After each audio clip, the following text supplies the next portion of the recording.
పనిమంతుడు పందిరేస్తే కుక్క దోక దాకి కూలిపోయిందట. ఇగో ఇప్పుడు మన తెలంగాణలో ఈ శాస్త్రం బాగా వాగుతుందోళ్ళ. ఊర్లలోకి ఓర్రి రేవంత్ సార్ను తలుసుకుంటా గిదే శాస్త్రం చెప్తురు. అవు కానీ మీకు ఇందిరా మిన్లు వచ్చినాయా? కొత్త రేషన్ కార్డులు మంజూరైనయా? ఏందావో పుండు మీద కారం చల్లినట్టు నువ్వు బనాయిస్తున్నావా లేకుంటే షిడాయిస్తున్నావా? అసలుకే ఎసరు లేదురా భగవంతా అంటే చెయ్యిపాటి స్కీములు నమ్ముకొని రంది పెట్టుకున్నాం రా దేవా అంటే ఇందిరమ్మ ఇండ్లు వచ్చినాయా రేషన్ కార్డులు ఇచ్చినాయా అని రాగాలు తిత్తవా అని గరమయ్యారు. నేను రాగాలు తిత్తలేను, మన ఊర్లల్లా గ్రామ సభల పేరుతో నడిచే కథ చెప్తున్నా. నిజంగా అసలు రేవంత్ సార్ మీద జనాలకు గింతగనం అభిమానం ఉన్నదని నాకు తెలియదులా. కళ్ళారా చూసిన నేనైతే, మీరు కూడా ఒకసారి చూసేయరు. మన ఊర్లల్లా ఏడ చూడు ఇగో గిదే మ్యూజిక్. ఉత్త మ్యూజిక్ కూడా కాదు, డీజే డీజే మ్యూజిక్ పోర్రి.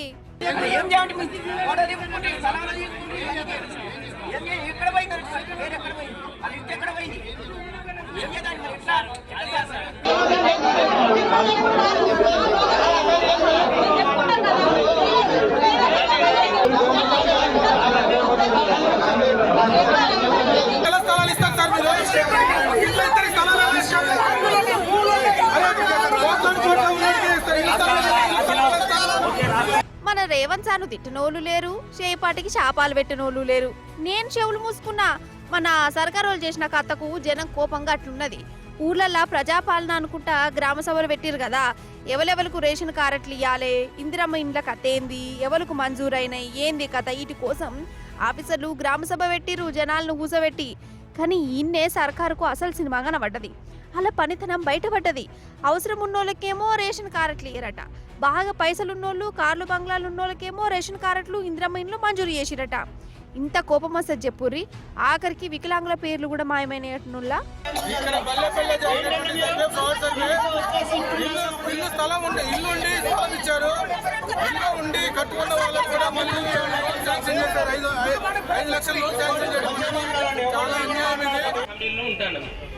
నాలుగు ఫ్యామిలీలు ఉంటాడు, ఒకే ఇంట్లో ఉంటాడు మేము ఒక్కొక్క రూమ్ లో.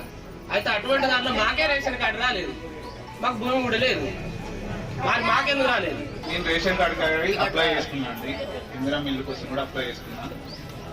ఇప్పుడు 65 మంది లిస్ట్ అవుట్ అయిందని చెప్పింది. ఈ 65 మంది లిస్టు ఎట్లా ఎంక్వైరీ చేసింది మీరు? ఈ 65 లిస్టు బేసిక్ ఏంటి, ఆధారం ఏంటి? 5 ఎకరాలు 10 ఎకరాలు ఉన్న వాళ్ళకు రేషన్ కార్డు వచ్చింది, ఏం లేని గుంట భూమి లేని వాళ్ళకి రేషన్ కార్డు రాలేదు ముంబై. ఇది ఎట్లా ఫైనల్ అవుట్ చేసింది? ఎట్లా చేసిండ్రు? ఎవరింటికి పోయిండ్రు? ఎవరితో ఎంక్వైరీ చేసిండ్రు? ఈ బొంబాయి గ్రామ పంచాయతీ అయిందా ఫైనల్ అవుట్, లేకపోతే మీరు పెద్దపల్లి చేసిందా, లేకపోతే అక్కడ మన హైదరాబాద్ లో చేసిందా? ఎక్కడ చేసింది దీని ఫైనల్ అవుట్? దీనికి ఆన్సర్ చెప్పగలరు? చేయిపాటి కార్యకర్తలు లీడర్ల పేర్లే ఈ స్కీముల పేర్లు సొరగొట్టిరు. పాపం గరీబోళ్ళకి ఎంత బాధ అనిపిస్తుంది చెప్పు. ఊర్లలో ఎవలేందో తెలివందా? పేదోళ్ళ నోట్ల మట్టి కొట్టి పైసలు ఉన్నోళ్ళకేమో స్కీములన్నీ మంజూరు చేసుడు గీదేం సరిక. అందుకే జనం సర్కారు మీద గిట్లా మరలబడ్డరు, ఆఫీసర్లకు అడ్డం పడ్డరు. రేవంత్ సార్ను తిట్టిన తిట్టకుండా పొట్టు పొట్టు తిట్టిరు. నమ్మిచ్చి నట్టెట్ట ముంచిండు అనుకుంటా గరానికి వచ్చిర్రు. మేము అనేది ఏంటంటే మా లిస్టు మొత్తం మీ దగ్గర ఉంది. మా దగ్గర ఎందరు ఉన్నారు, మా భూమి ఎంత ఉన్నది అంతా మీ దగ్గరనే ఉన్నది. ఇప్పుడు కాదు 10 ఏళ్ళ నుంచి ఉన్నాయి.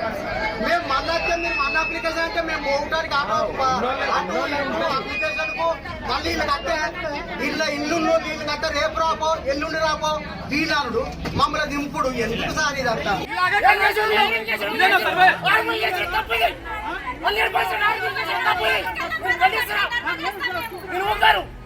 ఆర్పులు చేసి 100% తప్పు.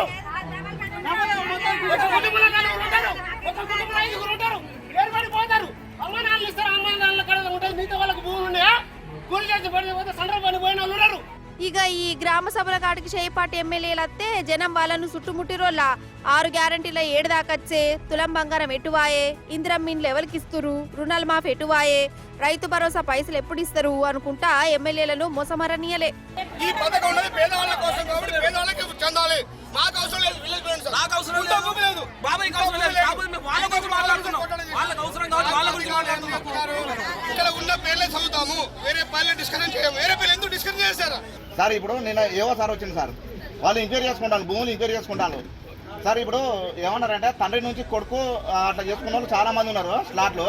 అవి మాత్రం పడేయని చెప్పిండు. ఎందుకు పడేది సార్ అంటే వాళ్ళకి మాకు గైడ్లైన్స్ రాలేదు, అవి ఇప్పుడు పడే, అవి ఎప్పుడు పడేది తెలియదు అని చెప్పిండు. నిన్న ఏవో సారే చెప్పిండు అవి పడేయని. ఎందుకంటే ఇప్పుడు రైతు బంధు పడేటప్పుడు వాళ్ళతో పాటు అందరికీ వాడాలి, వీళ్ళకి కూడా వాడాలి. ఇప్పుడు తండ్రి కన్నా వాడాలి, లేకపోతే కొడుకు కన్నా వాడాలి. మేము అనేది అది. ఆ గ్యాసులు చూస్తే చాలా మంది ఆ రోజు నుంచి మేము అప్లికేషన్ పెట్టాక నుంచి కొంతమంది ఆన్లైన్ అన్నారు. ఆన్లైన్ కాదు అది, ఎప్పుడో ఆఫీసులో పోతే కరెక్టే ఉన్నది. పైనుంచి పడింది మేమేం చేయాలని బరాబరి వాళ్ళు చెప్తాను. అది ఎందుకు పడతలేదు? అది వాడలేదా గ్యాస్? 500 రూపాయల గ్యాస్ వాడలే కదా అది. ఈ నాగర్ కర్నూలు ఎమ్మెల్యే రాజేష్ రెడ్డి సార్ అయితే అద్మానం చేసిండోళ్ళ గిదేనియత్ సారు అని జనం అడిగితే మా పార్టీ కార్యకర్తలు చెప్పిన వాళ్ళకే స్కీములు ఇస్తాం ఇష్టం అని పట్టిండు. ఇక ఎప్పురి కథ కార్యకర్తలు ఓట్లెత్తనే గెలిచిండు అయ్యారు. మరి వీళ్ళందరూ ఎటు పోవాలి? ఇంత ఘోరముట్రానుల్లా పేరుకేమో ప్రజాపాలన అని పెట్టిరు, చేసే కథనేమో గిది. అందుకే జనం టెంట్లు ఉడవిగి మరి ప్రజాపాలన అసలు బండారం ఏదో బయట పెట్టిరు. గ్రామ సభలలో ఏం చెప్తారు? వాళ్ళు వచ్చి మీ ఊరికి ఇల్లు వస్తున్నాయి, రేషన్ కార్డులు వస్తున్నాయి, రైతు కూలీలకు ఇవి వస్తున్నాయి, అవి వస్తున్నాయి అని చెప్తారు, అంతవరకే. కానీ మీరు గట్టిగా ఉండి ఏదైతే లిస్టు వాళ్ళ నుంచి వచ్చిందో అది అనౌన్స్ చేయించకండి. రేపు పొద్దున రేషన్ కార్డులు అయినా సరే, ఇండ్లైనా సరే, ఆ గ్రామ కార్యకర్తలు ఆ గ్రామ పెద్దలు కలిసి కూర్చొని డిసైడ్ చేసిన వాళ్ళకే లిస్ట్ ఇప్పిస్తాం. లేకపోతే ఒకరు కూడా రేషన్ కార్డు రాదు, ఒకరు కూడా రేషన్ కార్డు రాదు, ఒకరు కూడా ఇండ్లు రావు. మనం చెప్పేవాళ్ళం. నేను చెప్పిన కలెక్టర్ గారు కూడా ఆదేశాలు ఇవ్వడం జరిగింది. మన మంత్రి ఇన్ఛార్జ్ మంత్రి దామోదర్ రాజనరసింహ గారు చెప్పిండ్రు, ఎమ్మెల్యే దగ్గర పోతుంది లిస్టు, ఎమ్మెల్యే వాళ్ళ టిక్కు పెట్టిన తర్వాతనే ఆ ఒక లిస్టు రిలీజ్ అవుతుందని చెప్పడం జరిగింది. ఇవన్నీ సర్కారు పెట్టిన గ్రామ సభలే. ఆ గ్రామ సభలు ఎట్లా నడిచినాయో చూస్తూనే ఉన్నాం కదా. మనం చూసినా చూడకున్నా రేవంత్ సార్ మాత్రం చూడవలసిందే. చూస్తున్నావా రేవంత్ సారు తమరి ఏడాది పాలనలా జనాలు ఎట్లా గోసపడుతుర్రో, ఎట్లా కోపానికి వస్తుర్రో. మీ ఎమ్మెల్యేలు కనబడితే ఊరవతలకు తరిమి కొడుతురు సార్. అందుకే వాళ్ళకు జనాలకు కనబడకుండా జాకుండా పోతురట.